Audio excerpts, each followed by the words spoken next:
गोरखपुर बेनीगंज स्थित भारतीय जनता पार्टी कार्यालय पर आयोजित कार्यक्रम में भाजपा पिछड़ा मोर्चा के प्रदेश उपाध्यक्ष चिरंजीवी चौरसिया ने जातीय जनगणना को लेकर प्रधानमंत्री नरेंद्र मोदी के निर्णय को ऐतिहासिक और साहसिक कदम बताया। उन्होंने कहा कि यह फैसला भारत की राजनीति में एक नए युग की शुरुआत है, जिससे विशेषकर अन्य पिछड़े वर्ग, ओबीसी एवं अति पिछड़े वर्ग को अपनी वास्तविक संख्या की पहचान होगी और वे संख्या के अनुपात में संवैधानिक अधिकारों के पात्र बन सकेंगे। उन्होंने कहा कि वर्ष 1931 के बाद पहली बार किसी प्रधानमंत्री ने जातीय जनगणना कराने का साहस दिखाया है। यह काम पिछले 94 वर्षों में किसी गैर भाजपाई सरकार ने नहीं किया। चिरंजीवी चौरसिया ने विपक्षी दलों पर निशाना साधते हुए कहा कि अब जब प्रधानमंत्री नरेंद्र मोदी ने यह ऐतिहासिक निर्णय लिया है तो कांग्रेस, समाजवादी पार्टी, राष्ट्रीय जनता दल तथा बहुजन समाज पार्टी के नेता श्रेय लेने की होड़ में है, जबकि वास्तव में उन्हें देश के पिछड़े वर्ग से माफी मांगनी चाहिए कि उन्होंने इतने वर्षों तक जातीय जनगणना की उपेक्षा की। उन्होंने बताया कि इस निर्णय से देश भर के पिछड़े वर्ग के लोगों में हर्ष का माहौल है। जगह जगह लड्डू बांटे जा रहे हैं, ढोल नगाड़े बजाकर खुशी मनाई जा रही है। ये केवल जश्न नहीं बल्कि सामाजिक न्याय और अधिकारों की दिशा में एक नई शुरुआत है। इस संबंध में मीडिया से बात करते हुए भाजपा पिछड़ा मोर्चा के प्रदेश उपाध्यक्ष चिरंजीवी चौरसिया ने कहा कि प्रधानमंत्री नरेंद्र मोदी का यह निर्णय आने वाले समय में सामाजिक समरसता और सशक्तिकरण की दिशा में मील का पत्थर साबित होगा। इस संबंध में मीडिया कर्मियों से बात करते हुए भाजपा पिछड़ा मोर्चा प्रदेश उपाध्यक्ष चिरंजीवी चौरसिया ने बताया, देश में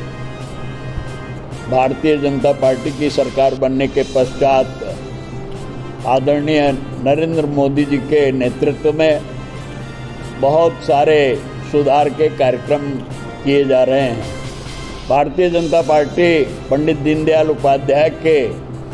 मार्गों पे चलते हुए, उनके दिखाए हुए दिशा को ध्यान में रखते हुए समाज के हर वर्ग को, दबे कुचले, शोषित, वंचित सभी के उत्थान के लिए काम कर रही है। इसी क्रम में बहुत दिनों से जो नवासी उत्तर प्रदेश की पिछड़े वर्ग की जातियां हैं या अन्य जातियां जो हैं, जो दबी कुचली हैं, जिनको समाज में विकास का अवसर नहीं मिल रहा है, वो राजनीति में, सत्ता में भाग लेना चाहती हैं। सत्ता से उनको उनकी संख्या होने के बाद भी वो अवसर नहीं प्राप्त कर पा रहे हैं। ऐसे में जब प्रधानमंत्री आदरणीय नरेंद्र मोदी जी ने ये निर्णय किया कि देश में जातीय जनगणना कराकर और हम इसको जो है समाज में जिसकी जितने संख्या उतनी हिस्सेदारी देने का प्रयास करेंगे, उसी के क्रम में आज जो है जब देश में जातीय जनगणना कराने का केंद्र सरकार ने निर्णय लिया है, तो हम लोग पिछड़े वर्ग समाज के लोग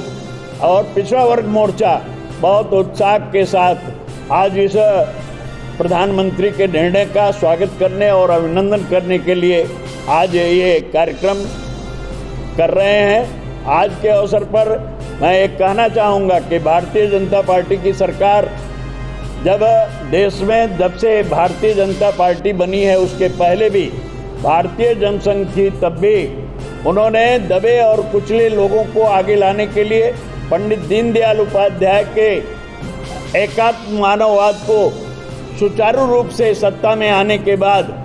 लागू करने के लिए अनेक अवसरों पे तमाम से कार्यक्रम करते रहे हैं और भारतीय जनता पार्टी के नेतृत्व वर्ग पूरी तरह से पंडित दीनदयाल उपाध्याय के दिखाए गए मार्गों का अनुसरण करते हुए काम कर रही है। आपने देखा होगा कि उत्तर प्रदेश में भारतीय जनता पार्टी के बहुत ही लोकप्रिय मुख्यमंत्री रहे श्रद्धेय कल्याण सिंह जी हम लोग के प्रेरणा के स्रोत रहे हैं और पिछड़े वर्ग का उन्होंने नेतृत्व किया। उत्तर प्रदेश को एक अच्छे प्रदेश के रूप में विकसित करने का उन्होंने प्रयास किया था। आज उसी प्रकार से हमारे बहुत ही यशस्वी पूज्य योगी आदित्यनाथ जी जो मुख्यमंत्री हैं, वो भी पंडित दीनदयाल उपाध्याय के दिखाए हुए मार्ग पर चलते हुए और सर्व समाज की वो चिंता कर रहे हैं और लोगों का उत्थान करने के लिए प्रयास कर रहे हैं। सभी जातियों में प्रतिभा है, उनके प्रतिभा को आगे लाने के लिए पार्टी प्रयास कर रही है। और ये जो जातीय जनगणना है, जब ये हो जाएगा तो निश्चित रूप से जिनकी जितनी संख्या है उसके अनुसार सत्ता में, प्रशासन में भागीदारी मिलेगी। और आज के इस अवसर पर प्रधानमंत्री के उस निर्णय का हम लोग पुरजोर